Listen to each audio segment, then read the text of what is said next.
If we're discussing female filmmakers, it is inevitable to include Claire Denis, and today I'll point a spotlight toward 2008's 35 Shots of Rum, a storyline inspired by Ozu's classic Late Spring. Following the relationship between a father and adult daughter, one might assume that a film such as this, if handled by just anyone,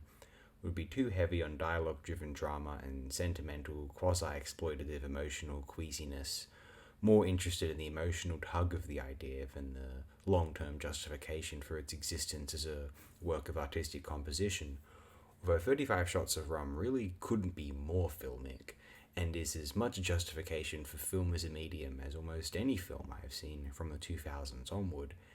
it beggars belief that one could consider a novelized or dramatized or graphic novel equivalent of 35 Shots of Rum a potentially superior or more insightful exploration of this subject than the proficiently constructed film that it is. I remember for much of my life, to this day, there's a notion that a film is not sophisticated enough to explore the intricate anguishes of a human's condition compared with a novel. Those who subscribe to this notion have not seen 35 Shots of Rum, and the films they watch are crap. Claire Denis appears to be rooting her work in a tradition which begins with the Lumiere brothers, weaving a paternal melancholy around a remake of The Arrival of a Train, expanding a 50-second short into a storyline around the train's driver being unable to accept that his beloved child might one day find another companion, a companion her own age, of a romantic nature, and much like the angle framing and aesthetic naturalistic blocking of the Lumiere's 50-second recording, 35 Shots of Rum intrinsically relishes in the advantages of the film medium as though it were a new revolution.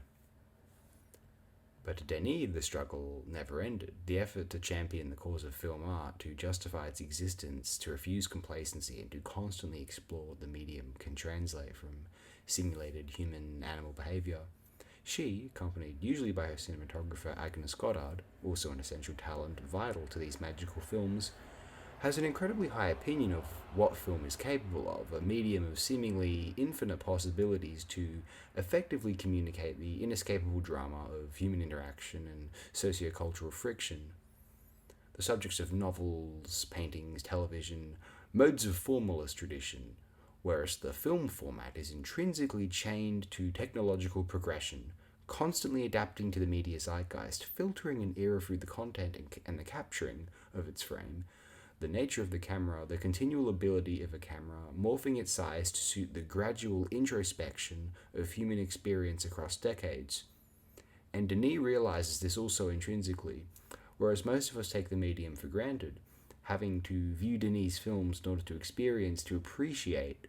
films as a lucid prism through which to filter the contents of shared existence.